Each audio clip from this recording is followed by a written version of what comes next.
All right, this story is about something that affected our family more than anything else, and that's Christopher's wreck. These are my memories from that day. It was December 3 of 2005. Christopher had a wrestling meet in Fuquay, so him and his friend Andrew left early. They were going to go get on the activity bus at the high school to ride to Fuquay. I had gone to the gas station to get a cup of coffee and do the crossword puzzle. Sherry and Christopher's girlfriend at the time, Kissy, were going to ride over to Fuquay. So I was still at the gas station, probably around 7 a.m., and Sherry and Kissy stopped in to get coffee and gas and to say hi. They were on their way, and as they left, they said they were going to stop for breakfast. They had barely pulled out onto the road when the phone rang at the gas station, and the cashier is my friend Joanne. She says to me, "It's for you."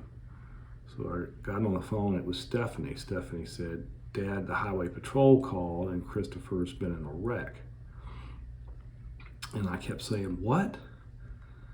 I could hear her, but I couldn't grasp the words. It was like I couldn't understand it. It took me a minute to, for it to sink in. And so I said, I gotta find Sherry.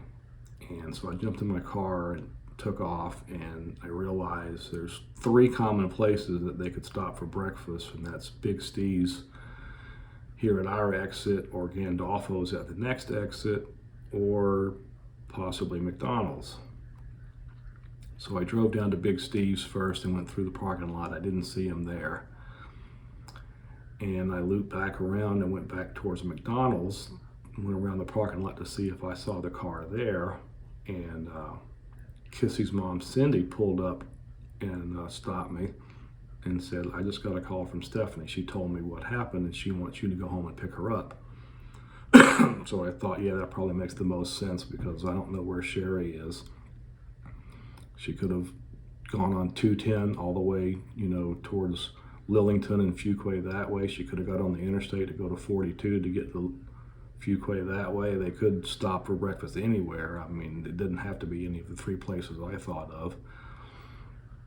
So I headed towards home, and when I passed PJ's, I saw Andrew's car on the rollback, and it was destroyed. You could tell that it rolled over. Every window was crunched out of it. Every body panel was bashed in, and it really sunk in then that this is a bad wreck.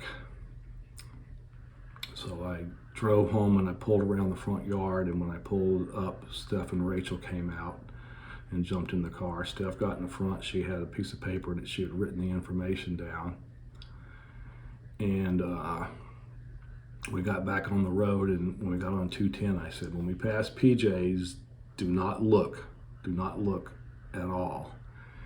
And when we passed by, Stephanie put her hand up to avoid looking, but Rachel just turned her head and looked and saw Andrew's car, and her face just was white and her mouth was like, and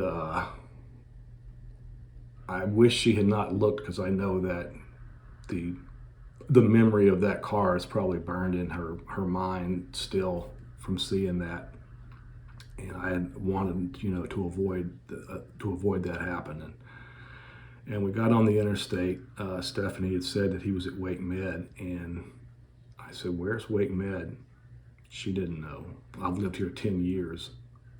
I know where Wake Med is, but I can't think in my mind. It's just not working right. I don't know where Wake Med is, how to get there. I don't know what to do. So I think to myself, okay, I'm just going to drive 100 miles an hour. A cop will stop me. I'll tell him what we're trying to get to Wake Med and let him lead the way. And I swear we drove 100 miles an hour all the way to Garner and never saw a single cop. As we got closer to Raleigh, we saw the H sign to indicate hospital on the side of the interstate with an arrow saying this way. And that's when it finally jogged in my memory that it's on New Bern. I know how to get there.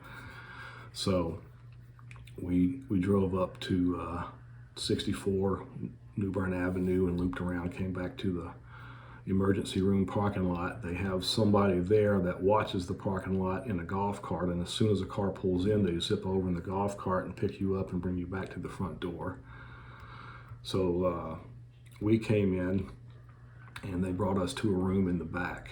And a few minutes later, Sherry got there. Stephanie had thought ahead and had called Sherry's sister Debbie, who lived only a little ways away from Fuquay, and told her what happened. So when Sherry got to the gym, the coach said, "Where's Chris?" And Sherry said, "I thought he was with you." And the coach, Coach Happer, said, "No, he never showed up. We had waited for him a while. We had to leave without him."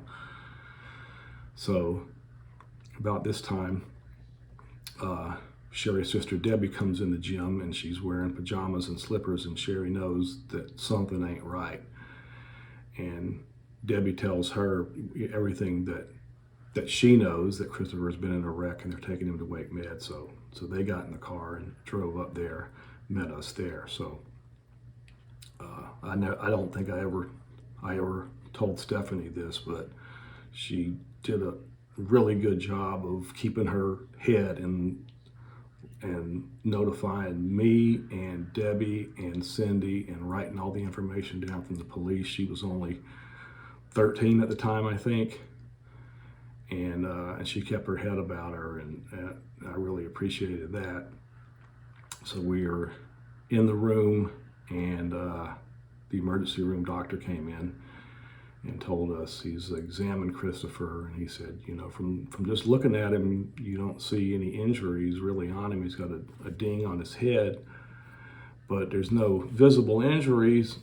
However, his back is broken. He's got a spinal injury, and he can't feel anything from his chest down.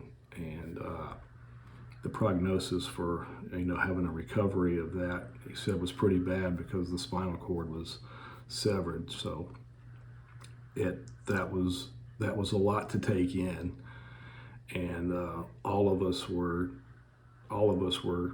crying and screaming, even, and howling.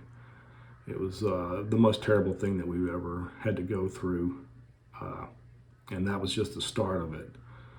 So maybe I'll talk about it more later, but that's my memories from that day.